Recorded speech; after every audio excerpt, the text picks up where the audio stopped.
এবারে শুরুতে আমরা দেখি সিয়া স্বপ্ন দেখছিল, যেখানে একটা বাচ্চা ছেলে ওকে জিজ্ঞাসা করে, নুনা তুমি কি আলফা না ওমেগা? সিয়া তখন বলে যে আমি একজন আলফা।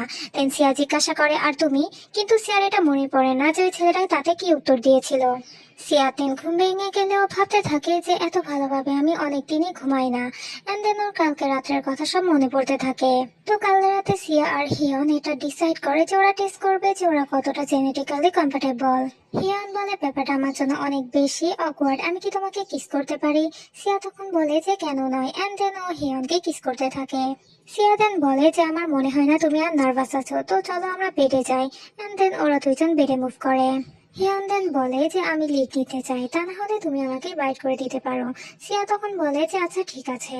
দেন ওরা যখন ইন্টিমেট হতে থাকে সিয়া আস্তে আস্তে নিজের কন্ট্রোল হারিয়ে ফেলতে থাকে। এন্ড দেন ও ভাবতে থাকে যে ও হিয়নকে বাইট করতে চায়। সিয়া দেন সবকিছু অনেক বেশি রাফলি করতে থাকে। এন্ড দেন ভাবতে থাকে যে হিয়ন আর ওর এই সেন্ট শুধুমাত্র সিয়ার বিলং করে এন্ড ওকে মার্ক করতে চায়। সিয়া দেন ওকে বাইট করতেই যাবে, কিন্তু তখনই ও নিজের কন্ট্রোল যাতে হারিয়ে না ফেলে এই কারণে নিজের হাতে বাইট করে নেয়। এতে সিয়ার হাত থেকে ব্লিডিং হতে শুরু করলে হিয়ন অনেক বেশি চিন্তা করতে থাকে।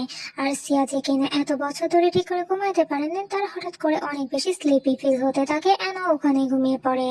প্রেজেন্টে সিয়া নিজের হাতের দিকে দেখতে থাকে, যেখানে দুটো অনেক কিউট ব্যান্ডেড লাগানো ছিল। এন্ড তখনই হিয়ন ওকে জিজ্ঞাসা করে যে তোমার ঘুম কি ভালো হয়েছে? তুমি নিজেকে কন্ট্রোল করার জন্য যে এমনটা করবে তা আমি ভাবতে পারিনি, এন্ড তুমি আমার তরফ থেকে পাশ করে দিয়েছো। হিয়ন দেন বুঝতে পারে যে সিয়া ওকে নিজের ব্যান্ডেডের সম্পর্কে জিজ্ঞাসা করতে চায় এন্ড ও নিজে থেকেই বলে যে তোমার হাত কেটে গিয়েছিল আর এখানে বাচ্চাদের ব্যান্ডেড ছাড়া আর কিছুই ছিল না, তাই আমি তোমাকে এটাই লাগিয়ে দিয়েছিলাম। হিয়ন দেন নিজের কথা জিজ্ঞাসা করলে সিয়া ওখান থেকে উঠে যায় আর জিজ্ঞাসা করে আজকে কি তোমার কোনো প্ল্যান আছে? হিয়ন তখন বলে যে হয়তো না। সিয়া তখন নিজের বিজনেস কার্ড দিয়ে বলে যে দুইটাই এসে আমার সাথে অফিসে দেখা করো, আমরা কন্ট্রাক্ট সাইন করব। হিয়ন তখন বলে যে তো আমি পাশ করে গিয়েছি। সিয়া তখন বলে যে হ্যাঁ, এন্ড দেন বলে যে আমি কন্ট্রাক্ট সাইন করার পরই তোমাকে মার্ক করতে চাই। হিয়ন তখন বলে যে ঠিক আছে, পরে দেখা হচ্ছে।